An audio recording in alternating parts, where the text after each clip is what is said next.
ले लो मोरे निगुणों का गहना है, आत्म अभिमानी बन के रहना है। ओम शांति। आज प्यारे बाप दादा के साकार अनमोल मधुर महावाक्य हैं 27 अगस्त 2025। आज की मुरली के सार में भाग्य विधाता बाबा ने सतो प्रधान तकदीर बनाने के लिए कहा, याद में रहने का खूब पुरुषार्थ करो। रूहानी बाप रूहानी बच्चों को रोज रोज समझाते हैं कि जितना हो सके देही अभिमानी बनो, अपने को आत्मा निश्चय करो और बाप को याद करो, क्योंकि तुम बच्चे जानते हो हम उस बेहद के बाप से बेहद सुख की तकदीर बनाने आए हैं, तो जरूर बाप को याद करना पड़े। और अंडरलाइन कराया कि पवित्र सतो प्रधान बनने बिगर सतो प्रधान तकदीर बना नहीं सकेंगे। और विशेष साथ में याद में रहने की युक्ति बताते कहा कि मनुष्य अपने हाथ पर बाह पर जिन भी देवी देवताओं को मानते हैं उनका नाम लिखते हैं व उनकी फोटो बनाते हैं, क्योंकि समझते हैं कि जितना बार देखेंगे उतना उनकी याद आएंगी। तो ऐसे बाबा कहे तुम बच्चों को भी युक्ति निकालनी है याद में रहने की। बाबा कहे यह नए ते नई याद है, यह सिर्फ बेहद का बाप ही समझाते हैं। इस समझने से तुम सौभाग्यशाली तो क्या पदम भाग्यशाली बनते हो। फिर अलर्ट करते हुए कहा कि अब बाप कहते हैं सबकी वानप्रस्थ अवस्था है, पढ़ो न पढ़ो मरना तो जरूर है, सबको वापस घर तो जरूर जाना है, तैयारी करो ना करो नई दुनिया जरूर स्थापन होनी है। अच्छे अच्छे बच्चे जो है वह अपनी तैयारी कर रहे हैं, वह फिर जाकर ऊंच पद पाते हैं। फिर साथ में सफल करने के लिए कहा कि सुदामा का मिसाल गाया हुआ है, चावल मुट्ठी ले आया। बाबा हमको भी महल मिलने चाहिए सतयुग में। बाबा कहे जब है ही उनके पास चावल मुट्ठी तो क्या देंगे। और साथ में यह भी कहा कि बच्चे समझते हैं हमारे पास पैसे पड़े हैं तो क्यों न यज्ञ में स्वाहा करे, विनाश तो होना ही है, सब व्यर्थ हो जाएगा, इससे तो क्यों न कुछ सफल कर ले। हर एक मनुष्य कुछ न कुछ दान पुण्य तो जरूर करते ही है, उसका फिर अल्पकाल के लिए सुख मिलता है। यहाँ फिर बेहद के बाप द्वारा तुम्हारी सब मनोकामनाएं पूरी होती है। और बाबा कहे इसमें कितना फायदा है। श्री श्री शिव बाबा की श्रीमत पर तुम एवर हेल्दी बनते हो, तो ऐसे रूहानी सेंटर रूहानी हॉस्पिटल खुलने चाहिए। अगर थोड़े भी आते हैं तो वह कम है क्या। सुनते हैं प्यारे बाप दादा के अनमोल मधुर महावाक्य। आज बाबा कहे मीठे बच्चे अपनी सतो प्रधान तकदीर बनाने के लिए याद में रहने का खूब पुरुषार्थ करो। सदा याद रहे मैं आत्मा हूँ, बाप से पूरा वर्षा लेना है। आज मुरली से प्रश्न है, बच्चों को याद का चार्ट रखना मुश्किल क्यों लगता है। उत्तर में बाबा कहे क्योंकि कई बच्चे याद को यथार्थ समझते ही नहीं है, बैठते हैं याद में और बुद्धि बाहर भटकती है, शांति नहीं होती, वह फिर वायुमंडल को खराब करते हैं। याद करते ही नहीं तो चार्ट फिर कैसे लिखे। अगर कोई झूठ लिखते हैं तो बहुत दंड पड़ जाता है। सच्चे बाप को सच बताना है। आज मुरली में गीत बजा, तकदीर जगा कर आई हूँ, नई दुनिया बसा कर लाई हूँ। ओम शांति। रूहानी बच्चों को फिर भी रूहानी बाप रोज रोज समझाते हैं कि जितना हो सके देही अभिमानी बनो, अपने को आत्मा निश्चय करो और बाप को याद करो, क्योंकि तुम जानते हो हम उस बेहद के बाप से बेहद सुख की तकदीर बनाने आए हैं, तो जरूर बाप को याद करना पड़े। बाबा कहे तकदीर ऊंच बनाने के लिए उपाय ही यही है, अपने को आत्मा निश्चय कर एक बाप को याद करना। पवित्र सतो प्रधान बनने बिगर सतो प्रधान तकदीर बना नहीं सकते। यह तो अच्छी रीति याद करो। मूल बात है ही एक। मूल बात कौन सी है? याद की। यह तो अपने पास लिख दो। बाह हाथ पर नाम लिखते हैं ना, तुम भी लिख दो, हम आत्मा हैं, बेहद के बाप से हम वर्षा ले रहे हैं, क्योंकि माया भुला देती है, इसलिए लिखा हुआ होगा तो घड़ी घड़ी याद रहेंगी। मनुष्य ओम का व श्री कृष्ण आदि का चित्र भी लगाते हैं याद के लिए। बाबा एग्जाम्पल दे रहे हैं कि मनुष्य भूल जाते हैं, वह अपने हाथ पर चित्र लगाते हैं, कोई श्री कृष्ण का, ओम का, वह कोई भी देवी देवताओं का लगाते हैं जिनको मानते हैं, तो देखने से याद आ जाएंगी। ऐसे बाबा कहे तुम बच्चों को भी ऐसी कोई विधि निकालनी है जो बाबा की याद बनी रहे। बाबा कहे यह तो है नए ते नई याद, यह सिर्फ बेहद का बाप ही समझाते हैं। इस समझने से तुम सौभाग्यशाली तो क्या, पदम भाग्यशाली बनते हो। बाप को न जानने कारण, याद न करने कारण कंगाल बन गए हैं। एक ही बाप हैं जो सदैव के लिए जीवन को सुखी बनाने आए हैं। भले याद भी करते हैं परंतु जानते बिल्कुल नहीं है। विलायत वाले भी सर्वव्यापी कहना भारतवासियों से ही सीखे हैं। भारत गिरा है तो सब गिरे हैं, भारत ही रिस्पॉन्सिबल है, क्योंकि बाबा कहे आधार मूर्त भारत ही है तो रिस्पॉन्सिबल भी भारत है, अपने को गिराने और सबको गिराने। बाप कहते हैं मैं भी यहाँ ही आकर भारत को स्वर्ग बनाता हूँ। तो बाबा कहे फिर जब भारत में परिवर्तन आएगा तो सारे विश्व में परिवर्तन आएगा। बाबा कहे ऐसा स्वर्ग बनाने वाले बाप की कितनी ग्लानि कर दी है, भूल गए हैं, इसलिए लिखा हुआ है यदा यदा ही धर्मस्य ग्लानिर्भवति भारतम अभ्युत्थानम अधर्मस्य तदात्मानं सृजाम्यहम्। इनका भी अर्थ बाप ही आकर समझाते हैं। बलिहारी एक बाप की है। अभी तुम जानते हो बाप आते हैं, जरूर शिव जयंती मनाते हैं, परंतु शिव जयंती का कदर बिल्कुल नहीं है। अभी तुम बच्चे समझते हो, जरूर होकर गए हैं जिसकी जयंती मनाते हैं। बाबा कहे मैं आता भी इसी दुनिया में हूँ तो इसी दुनिया में ही मेरे यादगार में शिव जयंती मनाते हैं। सतयुग आदि सनातन देवी देवता धर्म की स्थापना वही शिव बाबा करते हैं और सब जानते हैं कि हमारा धर्म फलाने ने फलाने समय स्थापन किया। उनके पहले है ही देवी देवता धर्म, उनको बिल्कुल ही नहीं जानते कि यह धर्म कहाँ गुम हो गया। अभी बाप आकर समझाते हैं। बाप ही सबसे ऊंचते ऊंचे हैं और किसकी महिमा है नहीं। धर्म स्थापक की महिमा क्या होंगी। बाप ही पावन दुनिया की स्थापना और पतित दुनिया का विनाश कराते हैं और तुमको माया पर जीत पहनाते हैं। बाबा कहे मैं आकर क्या काम करता हूँ, पतित दुनिया को पावन बनाता हूँ, पतित मनुष्य को भी पावन बनाता हूँ और तुमको माया पर जीत पहनाता हूँ। यह बेहद की बात है। रावण का राज्य सारी बेहद की दुनिया पर है, हद के लंका आदि की बात नहीं। यह हार जीत की कहानी भी सारे भारत की ही है। बाकी तो बाई प्लाट्स हैं, अर्थात बाद में आए हुए हैं। भारत में ही डबल सिरताज और सिंगल ताज राजाएं बनते हैं और जो भी बड़े बड़े बादशाह होकर गए हैं, कोई पर भी लाइट का ताज नहीं होता है सिवाय देवी देवताओं के। बाबा ने कितनी सूक्ष्म बात बताई। बाबा कहे चाहे कितने भी बड़े बादशाह होकर गए, उनको डबल ताज नहीं दिखाते हैं, सिर्फ देवी देवताओं को दिखाते हैं।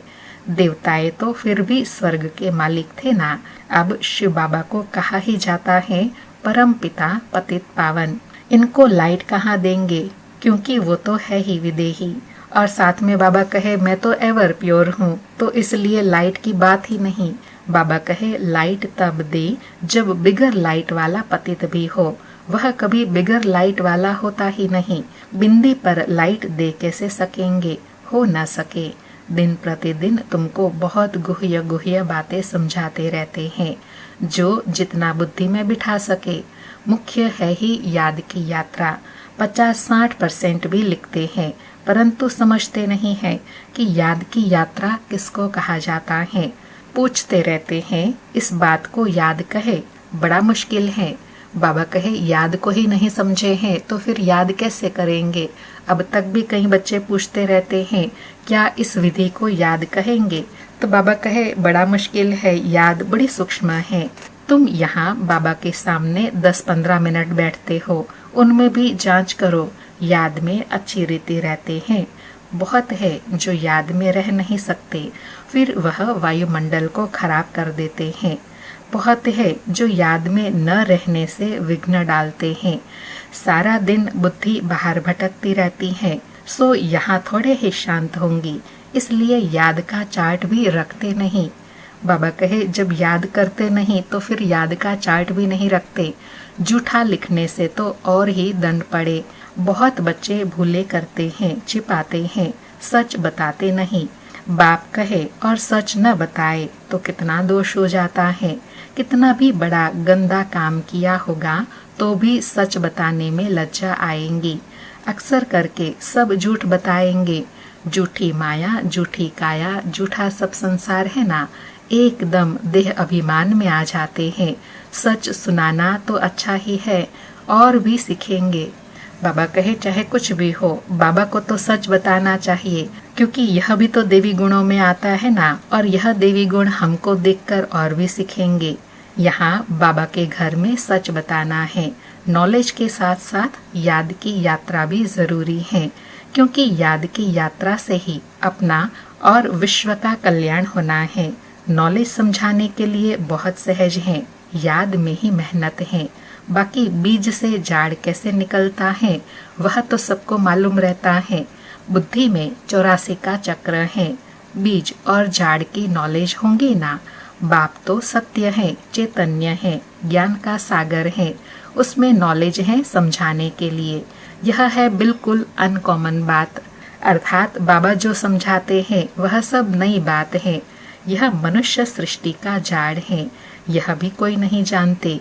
सब नेति नेति करते गए, ड्यूरेशन को ही नहीं जानते तो बाकी क्या जानेंगे। तुम्हारे में भी बहुत थोड़े हैं जो अच्छी रीति जानते हैं, इसलिए सेमिनार भी बुलाते हैं। अपनी अपनी राय दो। राय तो कोई भी दे सकते हैं, ऐसे नहीं कि जिनके नाम है उनको ही देनी है। हमारा नाम नहीं है तो हम कैसे देवे। नहीं, कोई को भी सर्विस अर्थ कोई राय हो, एडवाइस हो तो लिख सकते हो। बाबा कहते हैं कोई भी राय आए, अर्थात सर्विस के आइडियाज आए तो लिखना चाहिए। बाबा इस युक्ति से सर्विस बहुत बढ़ सकती है। कोई भी राय दे सकते हैं। देखेंगे किस किस प्रकार की राय दी है। बाबा तो कहते रहते हैं किस युक्ति से हम भारत का कल्याण करें, सबको पैगाम देवे, आपस में विचार निकालो, लिख कर भेजो। आज बाबा विशेष कहते हैं कि कोई को भी सर्विस की राय हो तो निमित्त आत्माओं को बता सकते हैं कि ऐसे ऐसे करे तो सर्विस अच्छी बढ़ सकती है। बाबा कहे माया ने सबको सुला दिया है। बाप आते ही है जब मौत सामने होता है। अब बाप कहते हैं सबकी वानप्रस्थ अवस्था है। पढ़ो न पढ़ो मरना जरूर है। तैयारी करो न करो नई दुनिया स्थापन जरूर होनी है। अच्छे अच्छे बच्चे जो है वह अपनी तैयारी कर रहे हैं। अंडरलाइन बाबा कहे चाहे आप परिवर्तन करो न करो, पढ़ो न पढ़ो, अपनी कर्मातीत अवस्था बनाओ न बनाओ, तैयार हो या ना हो, सृष्टि का परिवर्तन और नई दुनिया की स्थापना तो होनी ही है। और उसमें भी जो अच्छे अच्छे बच्चे हैं वह अपनी तैयारी करते हैं। बाबा कहे सुधा माँ का भी मिसाल गाया हुआ है। चावल मुट्ठी ले आया। बाबा हमको भी महल मिलने चाहिए। है ही उनके पास चावल मुट्ठी तो क्या करेंगे। बाबा ने मम्मा का मिसाल बताया है। चावल मुट्ठी भी नहीं ले आई, फिर कितना ऊंच पद पा लिया। इसमें पैसे की बात नहीं है, याद में रहना है और आप समान बनाना है। बाबा कहे इस ईश्वरीय पढ़ाई में मुख्य बात क्या है। एक तो पढ़ाई पढ़नी है, याद में रहना है, और दूसरों को आप समान बनाना है। बाबा की तो कोई फी आदि नहीं है। समझते हैं हमारे पास पैसे पड़े हैं तो क्यों न यज्ञ में स्वाहा कर दे। विनाश तो होना ही है, सब व्यर्थ हो जाएगा। इससे तो कुछ सफल करे। हर एक मनुष्य कुछ न कुछ दान पुण्य आदि जरूर करते हैं। वह है पाप आत्माओं का पाप आत्माओं को दान पुण्य। फिर भी उसका अल्पकाल के लिए फल मिल जाता है। समझो कोई यूनिवर्सिटी कॉलेज आदि बनाते हैं, पैसे जाते हैं, धर्मशाला आदि बना देते हैं तो उनको दूसरे जन्म में मकान आदि अच्छा मिल जाएगा, परंतु फिर भी बीमारी आदि तो होंगी ना। समझो किसी ने हॉस्पिटल आदि बनाई होंगी तो उनकी तंदुरुस्ती अच्छी रहेंगी, परंतु उनसे सब मनोकामनाएं तो सिद्ध नहीं होती। यहाँ तो बेहद के बाप द्वारा तुम्हारी सब मनोकामनाएं पूरी होती हैं। बाबा ने दोनों बात बताई। एक तो बाबा कहे यहाँ कोई फी नहीं है, लेकिन हाँ, अगर बच्चों के पास पैसे हैं तो उसको सफल करना चाहिए, क्योंकि परिवर्तन होना है, सब स्वाहा तो होना ही है, तो क्यों ना समय के पहले सफल कर लेवे। बाबा कहे तुम बनते हो पावन, तो सब पैसे विश्व को पावन बनाने में लगाना अच्छा है ना। मुक्ति जीवन मुक्ति देते हो, सो भी आधा कल्प के लिए। सब कहते हैं हमको शांति कैसे मिले, वह तो शांति धाम में मिलती है। और सतयुग में एक धर्म होने कारण वहाँ अशांति होती नहीं। अशांति होती है रावण राज्य में। गायन भी है ना, राम राजा राम प्रजा राम साहूकार, बसे नगरी जिए दाता धर्म का उपकार हो। अर्थात जहाँ राम का राज्य है तो प्रजा नौकर चाकर दास दासिया सब वैसे ही उनके अनुसार चलने वाले होते हैं, इसलिए वहाँ सुख है, कोई लड़ाई झगड़ा दुख नहीं। वह है सतयुग अमरलोक। वहाँ सतयुग में अमरलोक में मरने का अक्षर होता नहीं, यहाँ तो बैठे बैठे अचानक मर जाते हैं। इसको मृत्युलोक, उसको अमरलोक कहा जाता है। मरना होता ही नहीं, पुराना एक शरीर छोड़ फिर बालक बन जाते हैं, रोग होता नहीं, कितना फायदा होता है। श्री श्री शिव बाबा की मत पर तुम एवर हेल्दी बनते हो। अर्थात बाबा कहे जो अपना तन मन धन अभी सफल करते हैं तो उसका फिर सतयुग में कई गुना रिटर्न होके उनको मिलता है। वहाँ सतयुग में सब मनोकामनाएं पूरी हो जाती है, क्योंकि श्री श्री श्रेष्ठ ते श्रेष्ठ बाप की मत पर चलते हैं तो एवर हेल्दी भी बन जाते हैं, सुखी रहते हैं। बाबा कहे तो ऐसे रूहानी सेंटर्स कितने खुलने चाहिए, थोड़े भी आते हैं तो वह कम है क्या। इस समय कोई भी मनुष्य ड्रामा के ड्यूरेशन को नहीं जानते हैं। पूछेंगे तुमको फिर यह किसने सिखाया। बाबा कहे कहो अरे हमको तो बताने वाला बाप है। इतने ढेर बीके ब्रह्मा कुमार कुमारियां हैं, तुम भी बीके हो, शिव बाबा के बच्चे हो, प्रजापिता ब्रह्मा के भी बच्चे हो। यह ब्रह्मा बाबा है ह्यूमैनिटी का ग्रेट ग्रेट ग्रैंडफादर। इनसे हम बीके ब्रह्मा कुमार कुमारियां निकलते हैं। बिरादरिया होती है ना, तुम्हारे देवी देवताओं का कुल बहुत सुख देने वाला है। वहाँ सतयुग में तुम उत्तम बनते हो, फिर वहाँ राज्य करते हो। यहाँ संगम पर तुम उत्तम बनते हो, फिर वहाँ सतयुग में राज्य करते हो। यह किसी को बुद्धि में रह न सके। यह भी बच्चों को समझाया है, देवताओं के पैर इस तमो प्रधान दुनिया में पड़ न सके। जड़ चित्र का परछाया पड़ सकता है, चैतन्य का नहीं पड़ सकता। अर्थात जड़ मूर्तियां यहाँ बनाते हैं, लेकिन चैतन्य में तो तभी आएंगे जब सृष्टि पर स्वर्ग होता है। तो बाप समझाते हैं, बच्चे एक तो याद की यात्रा में रहो, कोई भी विक्रम न करो और सर्विस की युक्तियां निकालो। बाबा कहे 3 बात, एक तो याद की यात्रा में रहो, दूसरा विक्रम विनाश करो और तीसरा सर्विस की युक्तियां निकाल बाप का परिचय दो। बच्चे कहते हैं बाबा हम तो लक्ष्मी नारायण जैसा बनेंगे। बाबा कहते हैं तुम्हारे मुख में गुलाब, लेकिन इसके लिए मेहनत भी करनी है। ऊंच पद पाना है तो आप समान बनाने की सेवा करो। तुम एक दिन देखेंगे एक एक पंडा, एक एक बाबा का बच्चा अपने साथ 100-200 यात्री भी ले आएंगे। आगे चलकर देखते रहेंगे। पहले से थोड़े ही कुछ कह सकते हैं, जो होता रहेगा सो देखते रहेंगे। और देखते भी है कि मधुबन में जब शिविर आदि होती है तो नए नए बच्चे एक एक सेंटर से कितने सब लेके आते हैं, 100, 200, 500, 1000 तक भी लेके आते हैं। बाबा कहे यह बेहद का ड्रामा है। तुम्हारा है सबसे मुख्य पार्ट बाप भगवान के साथ, जो तुम पुरानी दुनिया को नई बनाते हो। यह है पुरुषोत्तम संगम युग। अब तुम सुखधाम के मालिक बनते हो। वहाँ सतयुग में दुख का नाम निशान नहीं होगा। बाप है ही दुख हरता सुख करता, दुख से आकर लिबरेट करते हैं। भारतवासी फिर समझते हैं इतना धन है, बड़े बड़े महल हैं, बिजलियां हैं, बस यही स्वर्ग है। यह सब है माया का पांप। बाबा कहे यह सब सुख के साधन नहीं है, यह तो माया का दिखावा है, अर्थात अल्पकालीन सुख है। बाबा कहे सुख के लिए साधन बहुत करते हैं, बड़े बड़े महल मकान बनाते हैं, फिर मौत कैसे अचानक हो जाती है। वहाँ सतयुग में मरने का डर नहीं, यहाँ तो अचानक मर जाते हैं, फिर कितना शोक करते हैं, दुखी होते हैं। फिर समाधि पर जाकर आंसू बहाते हैं। हर एक की अपनी अपनी रस्म रिवाज है, अनेक मतें हैं। सतयुग में ऐसी बात होती नहीं। वहाँ सतयुग में तो एक शरीर छोड़ दूसरा ले लेते हैं। तो तुम कितना सुख में जाते हो, उसके लिए कितना पुरुषार्थ करना चाहिए। कदम कदम पर मत श्रीमत लेनी चाहिए। गुरु की व पति की मत लेते हैं, वह तो अपनी मत से चलना होता है। आसुरी मत क्या काम देंगी, आसुरी तरफ ही ढकेलेंगी। बाबा कहे जब मत ही आसुरी है तो और आसुरी बनाएंगी। अब तुमको मिलती है ईश्वरीय मत, ऊंच ते ऊंच बाप की। इसलिए गाया हुआ भी है, श्रीमद् भगवान उवाच, तुम बच्चे श्रीमत से सारे विश्व को हेवन बनाते हो, उस हेवन के तुम मालिक बनते हो।